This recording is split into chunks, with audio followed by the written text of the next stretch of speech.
Hey guys, Dinomist555 here, coming to you with another deck profile. I'm just pumping these out for you guys. I'm testing out different weird things with Dinomist. I tried like a Pepe engine in here with two monkey boards and two lizard draws, and it was actually really good. I liked it because if you basically open monkey board is like a +2. It's like a stupid card. But the problem I have with it is it didn't really have any good synergy with the deck outside of Joker because he's level 4. So I want to try something a little different. I've been testing this, and it's awesome. So at first it's going to look like it's regular Dinomist, but as I get into the deck, I'll show you that it's actually not.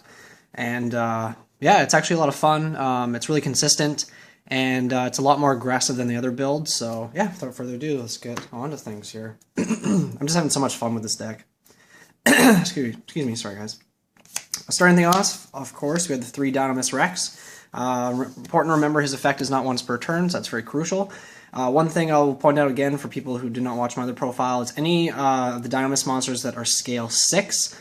If a Dinomist card you control is targeted by a card effect, you can destroy this card instead. And anything that's scale 3, they stop destruction of Dinomist cards by battle or card effect.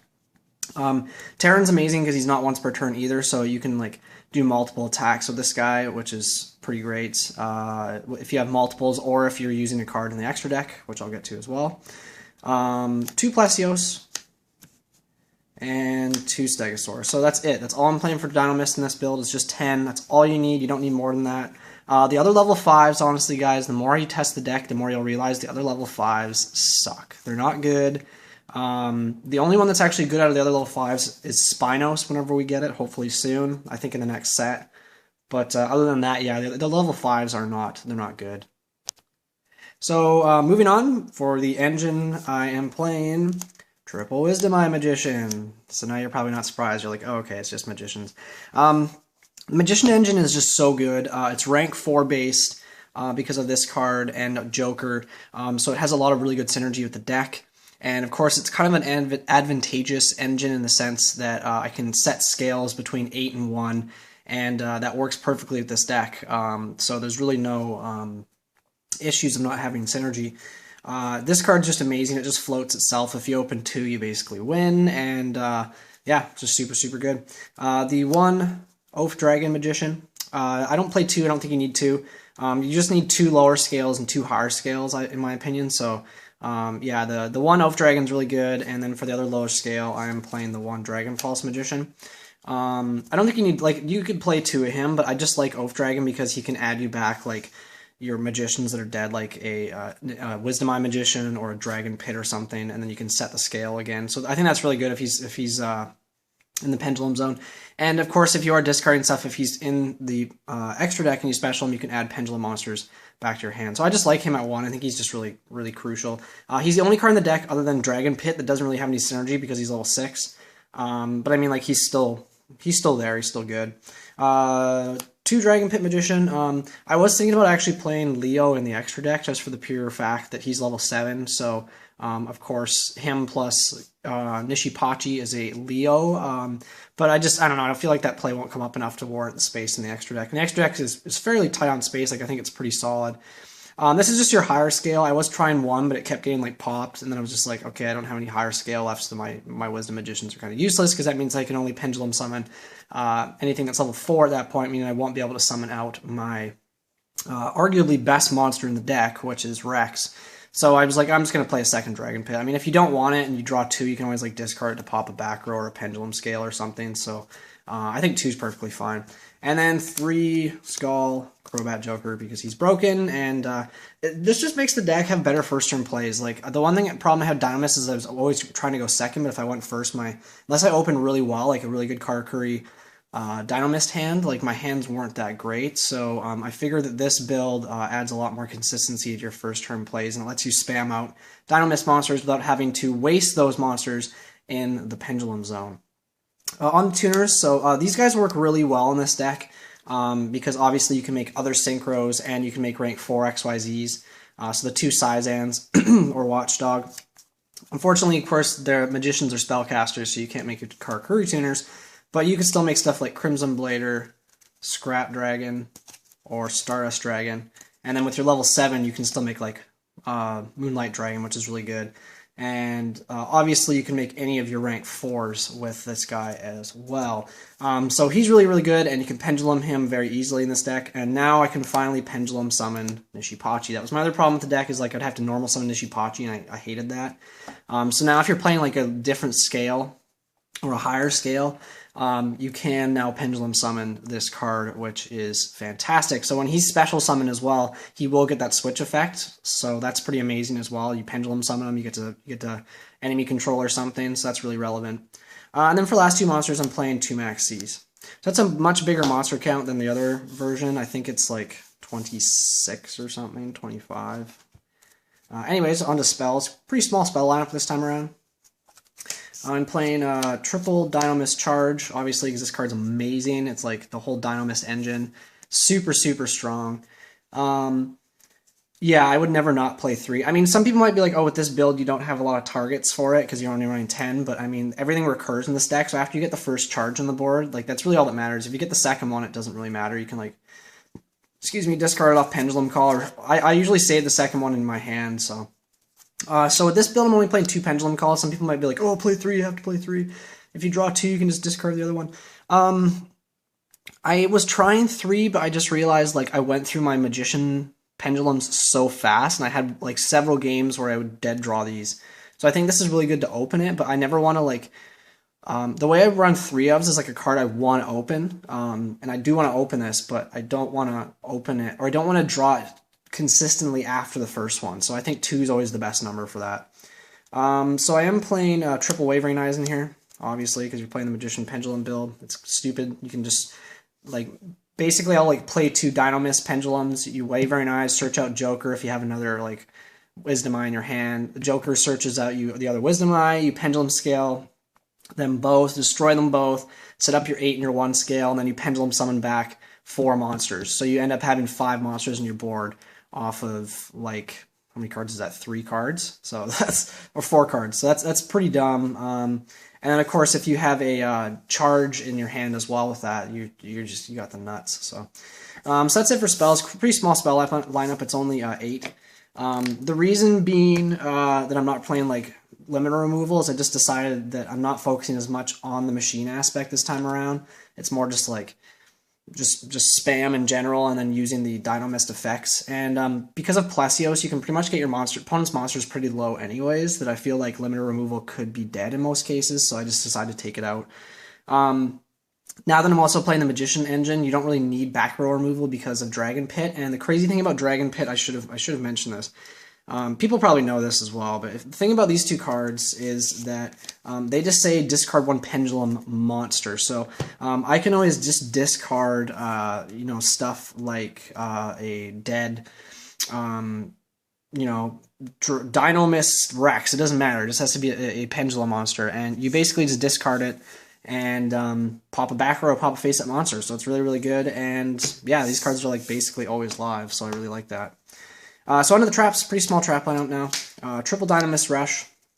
I still really like this. It just makes your plays a lot more aggressive. It makes your deck also defensive as well, which is really, really good. I like the fact that basically I can, summon out a Plesios from the deck, drop my opponent's monster's attack, and not die. So that's really, really, really good, especially if I have like a bunch of other Dinomist cards on the field with that. They can lose quite a bit of attack in that situation. So for the last 3 traps, I'm playing Bottomless. I still love this. I still love Bottomless. It's super good. Vanities is way better in this deck than in the pure Magician Pendulum deck. And this is just for the pure fact that the problem with the Magician Pendulum deck is it relies so heavily on Pendulum summoning. This build, because of the Dinomists, you can just focus on like normal summoning monsters, and you're always probably going to have like a normal summon in your hand, like a Pteran or something. So this card is pretty much always really good in this deck in general. It pretty much just wins games. And last but not least, obviously, is Solemn Warning, because I love Solemn Warning, and I think it's broken. So that's the main deck, guys. 40 cards. I think it's pretty creative. Test it out yourself. I think it's very consistent. So far onto the extra deck, we have 2 Shogun Burrito. You can still do the crazy Karakuri combos. Like, you can probably do it easier now because you can Pendulum Summon the Nishipachi, like I said. So mainly you're going to be making this guy off of the Watchdog and the Nishipachi, but yeah, basically that's pretty much always the best way to do it. I was thinking about playing like 3 Watchdogs and 1 Nishipachi, but I always found if I drew the 1 Nishipachi, then I wasn't able to do draws off the Burrito plays afterwards. So I think like 2 and 2 is still the best ratio. The 1 Crimson Blader, super good against Mermail, which are relevant. They're coming back. It's also really good against Magician Pendulums as well, for the pure fact that they do Pendulum summon out like Odd Eyes and stuff, so they won't be able to bring those to the field. 1 Scrap Dragon, this card's really good.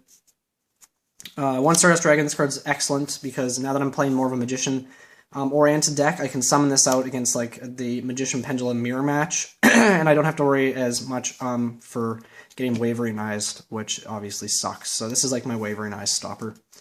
The 1 Beret, and then the 1 Black Rose Moonlight Dragon. So that's it for the synchros. Onto the XYZs. The 1 Gaia Dragon. So I'm playing the Gaia Dragon and the Volcasaurus. If you own Cyber Dragon Infinity and you own Cyber Nova Dragon, take these out for those. I don't own them, so I'm just playing these. Because sometimes you can overlay the Rexes, burn, and then swing for game off Gaia Dragon. So this play does come up from time to time. But I would play Cyber Dragon Infinity instead if I did own one. So Dark XYZ Rebellion Dragon, really good, or sorry, Dark Rebellion XYZ Dragon, really good. I have more room now for rank 4s in here because I'm not running as many level 5s and stuff, so like Tyrus and Gear Gigant, these cards aren't really as relevant anymore, so you don't need them. That looks really cool on camera, actually. Never even looked at that before. Ghost Rares are neat. It's like the only Ghost Rare I have still. The 1 Trapeze Magician. So this card's insane in here because, once again, the Dinomist monsters can, Rex and Pteran can use their effects multiple times in a turn. So you can actually basically target like a Pteran, the 1 Pteran, and then if your opponent has like smaller monsters on the board, you can run over one, get a search, run over the other one, get another search, which is insane. Rex can do the same thing where you... Oh, Duddles is back. One sec. He's back. Oh, camera's not focusing. There you go. Dodo, what are you doing? What are you doing? Get in your box. Good job. That's his Amazon box. Here, let's pull you around for a rip.